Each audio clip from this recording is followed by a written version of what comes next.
Well, hello everybody. I hope this is recording okay. This is something a little bit new. And for those who don't know, I'm Dora, or Michelle. Dora is my nickname and the name of my business, Dora Does, which does crochet design and blogging and tutorials and all that kind of stuff. And I finally decided to start a little YouTube series, which I'm calling Studio Sessions, where I just talk you through what's going on with my designs, where I'm at, anything I'm trying, general crochet stuff I'm thinking about. This is something I've been thinking about doing for a long time, and I've finally got a new computer which is not steam driven, so always seems like a good time to start. Aiming to go with a video every couple of weeks. Every week would be amazing, but we're going to start small. So today I'm going to show you a sweater pattern I'm working on, which is called the lark sweater. It's not finished. I am halfway through the first version and I'm trying a few new techniques with this design, and I'm going to switch to a little pre-recorded video where I talk you through the design, the construction, and you can see what I'm up to. So roll the tape. I wanted to make this video just to show you a few things about the construction that I've used for this lark sweater, because there's some interesting techniques to be learned. Some are the first time for me. So this is my kind of first draft of the sweater, if you like. I am going to make another one once the pattern's all done, because there's a few tweaks I want to make. But for now, this is the back panel, this is the front panel. I've pinned them out block. They're actually dry now, so I will be taking these pins out. I did find this is merino wool, and I did find it stretched a little bit more on the sweater than on the swatch. After blocking, I blocked these, so I am going to go down a hook size for the remake. I've actually gone down a hook size for the sleeve so I can just get a better before and after gauge measurement. That's one big thing I've learned from this, and I should never forget that if you're working with wool, it stretches. So really do block your swatch and allow for that depending on the fibre you're working with. So what I wanted to share with you particularly is the construction.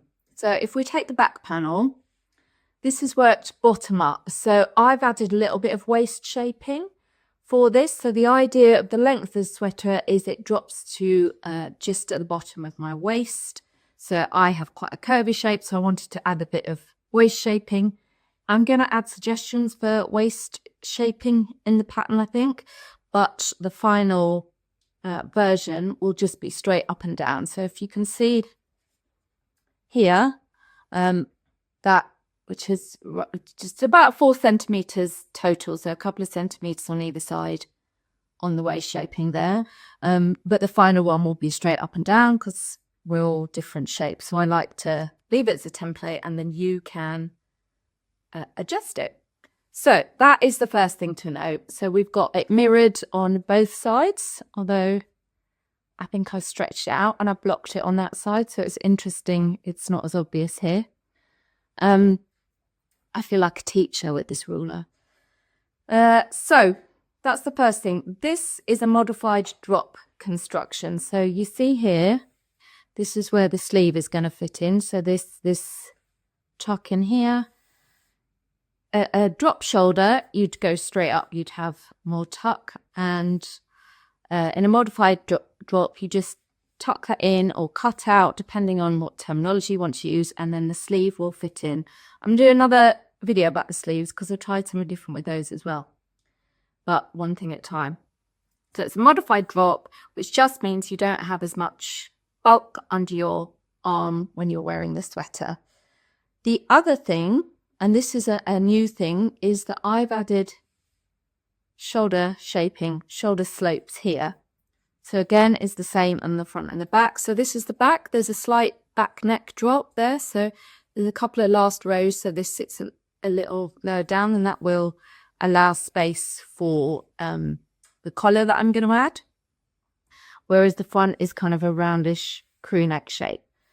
But this is the feature I wanted to kind of point out. So this is your shoulder shaping. And if you look here, we can see it starts about there. And I've used short row shaping. So I'm working it in rows up. And then here I start to decrease on the outer edges. And that's what causes this slant. So when we look at the length, we're going to measure total length from the top of the shoulder down there. But obviously we've got this cut out. It's maybe easy to see here. So you've got this section cut out. So your armhole depth is going to be impacted. I don't have the schematic, but I think it's about 3.5 centimeters. Yeah, that I did for the drop. I actually looked quite hard to find guidance on the amount of drop that one should add.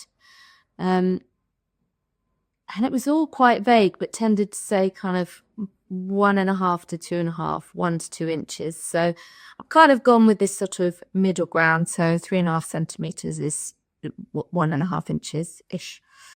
So the reason you do this, and I will alter the camera in a minute and I'll show you on myself, is if you just put your hand sort of where your top of your shoulder meets your neck, it's not a straight line. We're not boxy. We don't go like that. So when you have this shoulder shape, you are working more towards the natural slant of your body. So again, it's a way of decreasing excess fabric and working with your body. If you think about a yoke sweater, and I'll try and find a photo to show you, when you have like a round yoke that's like that, you often see this natural slope. It's usually not like a flat semicircle, but often with yokes and some extent raglans, you will get that natural slope in there. But this is the second time that I've added this shoulder slope into a sort of panelled sweater. So I'm going to be interested to see how that looks once it's done. So I quickly want to show you what I meant about shoulder shaping. So you can see here, this is where my shoulder meets my neck. Now it's just a wooden ruler, if I put this out and drop my shoulder, you can see that actually, if I run it along my shoulder, that's at a slant. So if I hold it out like that, I've got this gap here.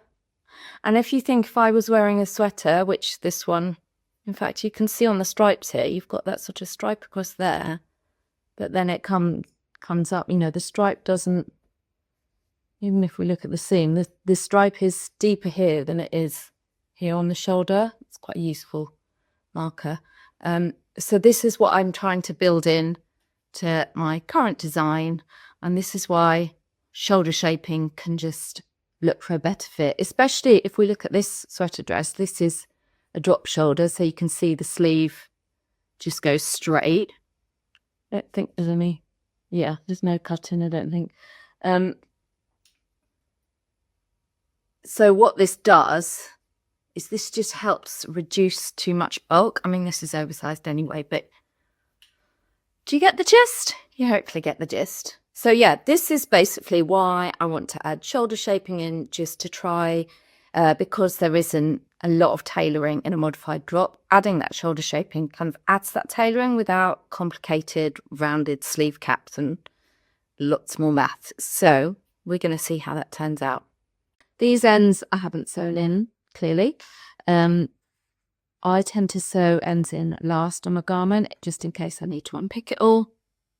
They're a bit more dramatic than they actually look, but I think they're worth it for the pretty colours. So I'm going to take this off the blocking board now, and then I'm going to talk quickly about right sides and wrong sides. Okay, so now I want to talk about wrong sides and right sides. This is a really good colour work pattern to demonstrate how sometimes subtleties can actually make a really big difference. So this is the front and this is the right side with the little tear on it and the round neck. And you can see that these little extended stitches, the little spike stitches, kind of are fairly straight. If we look at them next to the grid work, you can see they kind of come down. This is the front of just the kind of basic pattern, which is just alternated 2 different stitches each, one stitch one row, another stitch another row. That will all be in the pattern. And this is the wrong side of the back piece. So you can see in the colorwork section where you've got the right side, those straight spikes. In this back section, they're not quite straight, they're kind of lean. Now all crochet stitches do lean, and whilst there's not like an absolutely huge difference, and obviously this is, I've just turned this over, so this has been a bit flatter where it's been blocking, but I'll show you an unblocked one in a minute. So here is the front and here is the back. You can see there is a slight difference. It's almost the more you come away, the more you can see there's just that slight lean, and the texture's just slightly different. Now, wrong and right sides are always relative, so you might go, well, actually, I prefer that side to that side, and that's fine, because you can do what you like with the pattern once it's yours. But it's just knowing that if you have kind of that on that side, or that one on the back and that one on the front, they're going to be different. Now, the same but even more subtle for this, because it alternates stitches each row, this pattern is going to look a bit different. If I let's just turn that on over, so you can see how the back and front look different. If we turn this back to front way around, next one I'm going to block this with the right side face down, see if that makes a difference. But if we look at these panels, again, you can see they're very similar, but they're not quite the same.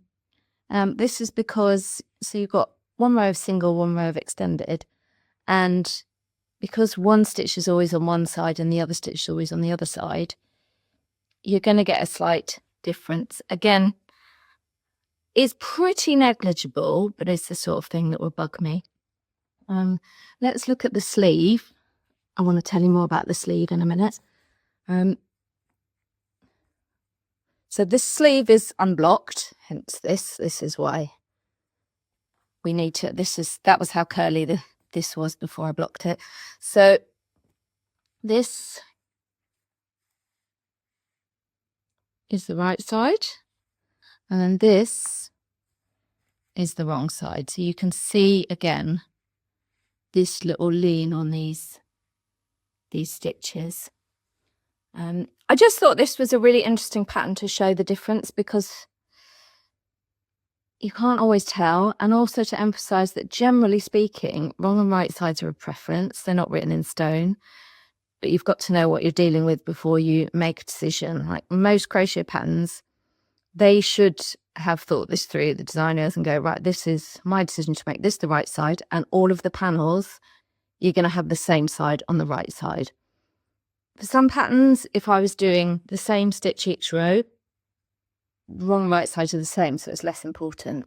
My other tip for telling wrong and right sides, which you can't do so much in this pattern, but you can in the sleeve, is always to look at the tail that you cast on with.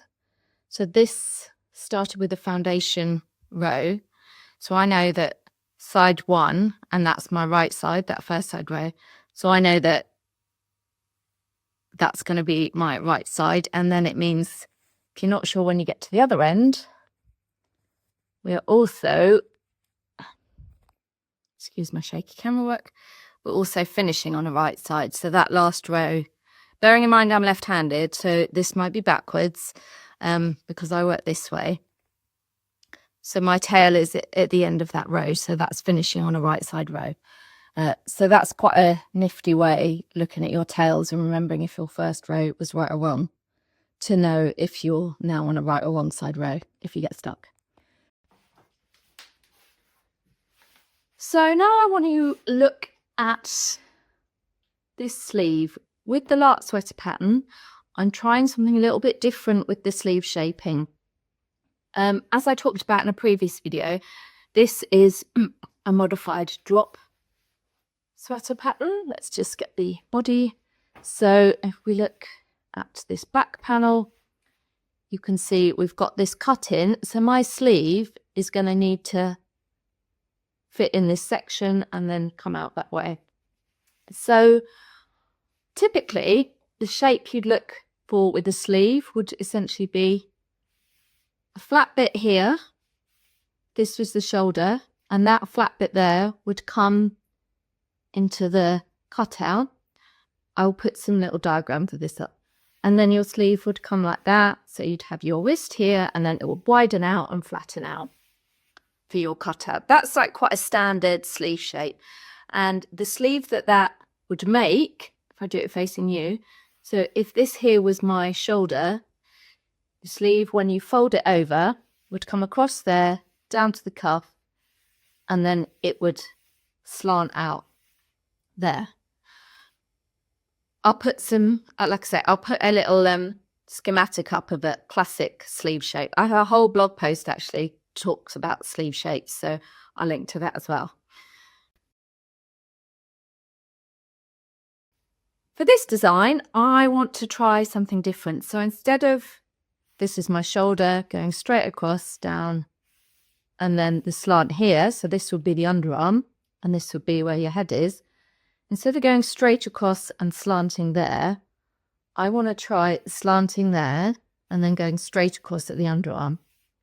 Now what that theoretically does would take away some of the extra bulk at the underarm. So that is what we have here. So instead of with a normal sleeve, this has not, let's just pin this out quickly so it stops curling. I obviously have not blocked this.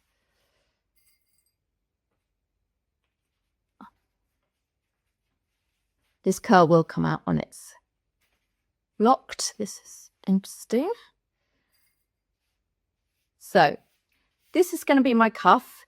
With a typical sleeve where cuff up to shoulder, you'd place your increases on the edge. So this is a non-increase section here. This is where my forearm is going to be. Just spin it round. So that's where my forearm's going to be, my wrist's going to go there, and then we'll start the increase around here. So with a typical sleeve, what you would do, we've got this little straight bit, you put your increases on the ends of the rows each side, you do them equal each side, and then at the end you'd have a straight line across here. What I've done in this design is I've placed the increases along the center, which pushes it out. So what that does is, if I unblock it again, just a little side note, these little bits of yarn here, these are what I call running stitch markers. So because I'm increasing in the center and I don't want to count stitches, I just put a stitch marker and then I increase by the stitch markers. And instead of like taking it out, putting it in, I just run a piece of contrasting yarn and I just flick it through the stitch, and it's quite nice to see that it's straight. So this green one, I've got quite gentle increases here, and then the increase frequency increases where I've used this pink one. So that's kind of more of an increase as you get to the bicep and the top of the arm. And that will give me the final stitch count I need for this to wrap around the shoulder. So the idea then is when the sleeve is finished, if you magically fold it in half, again, it's just pin it. So this is going to be the shoulder here.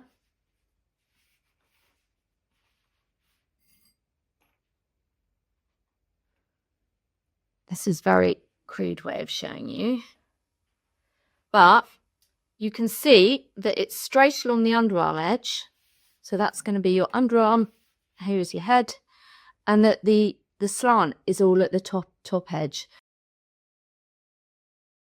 So it kind of gently increases up here, and then here, right at the end, you've got no increases there. And what that will do, I haven't tried this, so let's check. The theory is that will then, again, this is not blocked, this is blocked. This will fit into the, oh, look at that. That's a thing of beauty. This will fit into that little cutout there where the flat section is. And then you get this nice slant. I'm not sure how this bit is going to work out with the shoulder slant. This is a bit experimental, so I will definitely show you once I put it all together. I just wanted to show you that there are many, many ways to add tweaks which can add tailoring that don't need to be complex. I can't take credit for this design. I watched a YouTube video which I'll link to, which is a knitting video, but it was all about improving the fit of modified drop type designs. So I'll find that link. I will put it in the comments. I'll put it up here if I can. Like I say, it is a knitting video, but the principles are exactly the same. So I'm gonna follow up once it's done, and I will show you. Yeah, I will show you if it works. Fingers crossed. So I hope you found that a little useful summary of where we're at with the current design, and just to give you some insight into the design process. I did write one of my emails earlier this year that started talking just about how I started with this design. I think it might be fun to revisit that quickly. I'm hoping these sessions are going to be, you know, between 20 minutes and 30 minutes max. So when I started with this, let's just tilt you down a bit. There we go. When I started with this sweater, I really wanted a colorwork sweater, but I didn't want it to be yoke based. But as soon as you start bringing colorwork into stuff, and you've got these stitch multiples, and you want shaping, because I wanted it to be a good fit. I didn't want it to just be, you know, an oversized modified drop. Nothing wrong with that. I just wanted something a little more fitted. When you're working with stitch multiples, shaping gets complicated quick, and I didn't want it to be cumbersome. So that is why I went for the modified drop construction. You have to excuse me because I'm looking at myself in the mirror and it's reversed, so my left and right are a bit backwards. So it's a modified drop because we've got this bit here that I explained in the other video, and we've got a nice round neck, and I do have a bit of waist shaping in this. Like I said, I wanted to try the waist shaping because that goes with this idea of something a little bit more tailored. Also, I found an amazing cashmere sweater in a charity shop, and I loved the shape and fit and wanted to sort of replicate that. So that's where we're at with this lark sweater. If you've got any questions about any of the stuff I've discussed, then just drop it in the comments. I'm going to talk in the next session, I'm going to talk about the sleeve. That will be coming next. So yeah, thank you for watching. Any feedback, anything you want to hear about, if you want me to do a video on a specific topic, stick it in the comments and let's see what we can do.